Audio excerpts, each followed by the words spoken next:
Hello viewers, welcome back to my channel Snigdha drawing. সুপ্রিয় দর্শক, আজকে আমি এই নকশাটি অঙ্কন করে দেখাবো। এটি একটি বর্গাকার ঘরের ভিতরে করা নকশা। আমি প্রথমে 6 ইঞ্চি একটি দাগ দিয়ে নিচ্ছি। দাগ দিয়ে নেওয়ার পরে আমি এই জায়গাটায় 2 ইঞ্চি করে চিহ্ন দিয়ে নিলাম।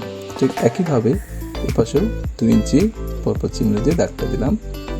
এবার আড়াআড়ি যে দাগটা সেটা দিচ্ছি। এটি হচ্ছে 8 ইঞ্চি দেওয়া হয়েছে। আপনারা আপনাদের ইচ্ছা মতো ছোটো বড়ো করে নিতে পারবেন। এটি 2 ইঞ্চি করে বর্গাকার ঘর করা হচ্ছে। এপাশে একইভাবে প্রথমে দাগটা দিয়ে নিলাম। দাগ দেওয়ার সাথে সাথে কিন্তু আমি চিহ্ন দিয়ে নিচ্ছি, কারণ চিহ্ন যদি দেওয়া না হয় তাহলে ঘরগুলো বর্গাকারের পরিবর্তে আঁকাবাঁকা হয়ে যেতে পারে। আড়াআড়ি দাগগুলো আবার দিয়ে নিচ্ছি।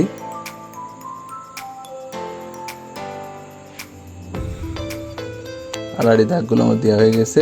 এবার আমি আড়াআড়ি দাগগুলো দেওয়া হয়ে গেছে। এবার আমি আবার লম্বালম্বি আবার দাগগুলো দিচ্ছি।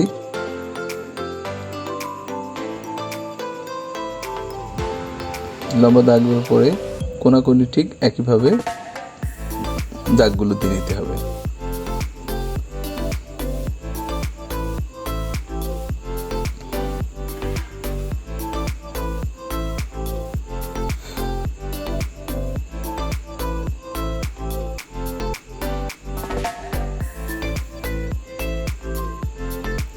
আমি সম্পূর্ণ কোনাকুনি দাগগুলো দিয়ে নিয়েছি এবং মাঝখানে বৃত্ত দিয়েছি ছোট করে।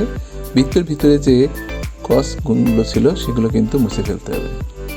তারপরে পর্যায়ক্রমে আমি প্রথমে দুটো আঁকায় নিয়েছি, তারপরে দেখুন কিভাবে বাকি ফুলগুলো করছি।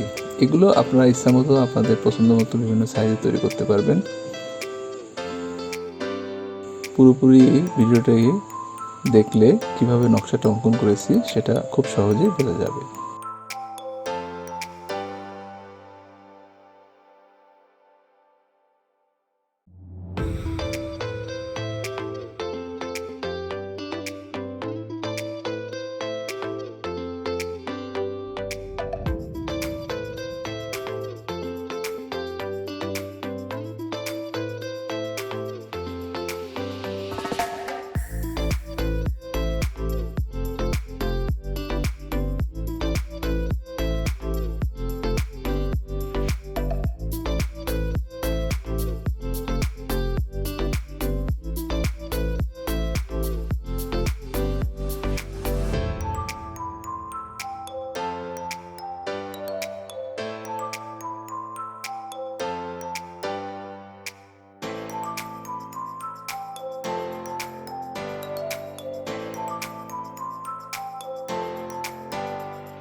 ভিডিওটি যদি ভালো লেগে থাকে তাহলে লাইক, কমেন্টস এবং শেয়ার করুন।